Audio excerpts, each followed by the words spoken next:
Today is March 29th, 2023.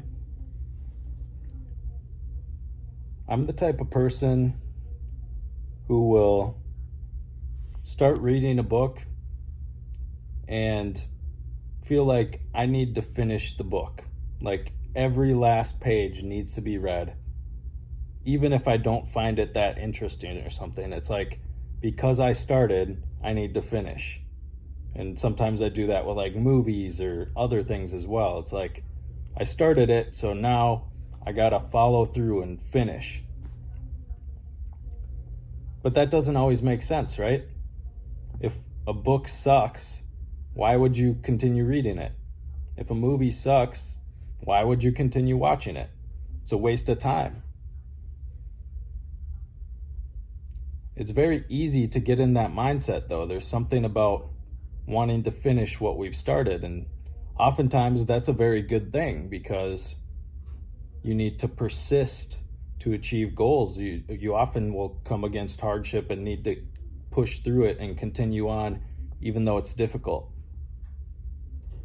But sometimes it makes sense to change directions. So changing directions doesn't mean you quit. Like if you set out to achieve a goal and you want to get there, you don't have to take the same path the entire time to get there. If you realize, oh, hey, there's actually a shortcut over here if I go this way, then it makes sense to change which direction you're going.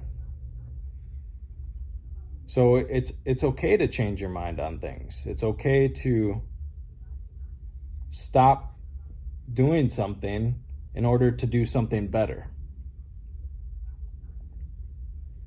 And it's tricky. It's not an easy thing to do. It takes good discernment, and you need to really think through decisions sometimes. But if you can learn that ability to be flexible, that can be a huge asset to you. You know, there's lots of times where I thought my life was going one way, and if it was up to me, I would have continued that way, but then just some outside circumstance throws me off that path.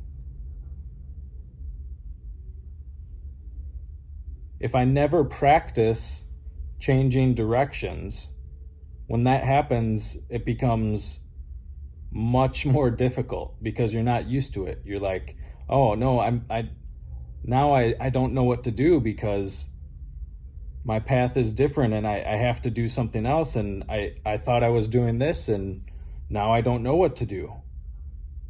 It's like being able to be flexible in situations is very powerful. You know, I think there's biblical reasons this could be a good thing too, or like biblical examples of this happening. So I think of the passage of the Good Samaritan, for example.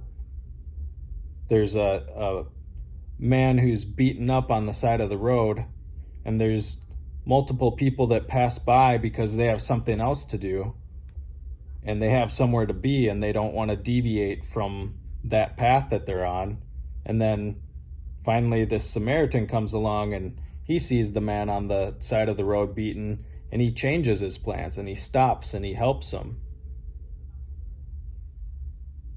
So there's precedent for being able to, you know, interrupt what you're doing, interrupt the patterns or the paths you're on. Sometimes that's what it takes if you get stuck somewhere. You know, you might be running up into a wall on a project and you don't know what to do, and you feel like you've gotten some sort of block in the way. Sometimes that just means you need to change directions and try approaching it from a different angle. That's how problems are solved.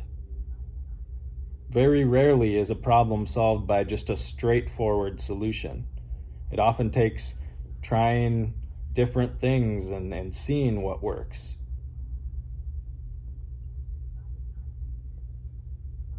It takes a little bit of risk sometimes, and it can be uncomfortable, but ultimately being flexible and being willing to change your plans can be a very valuable skill to have. That's all I got for today. And actually, I'll just leave with this. I was planning to do a different video, and then at the last minute, I decided to change my plans and record this one. So there you have it. If you thought this was good, it's the result of me changing my plans. All right, peace.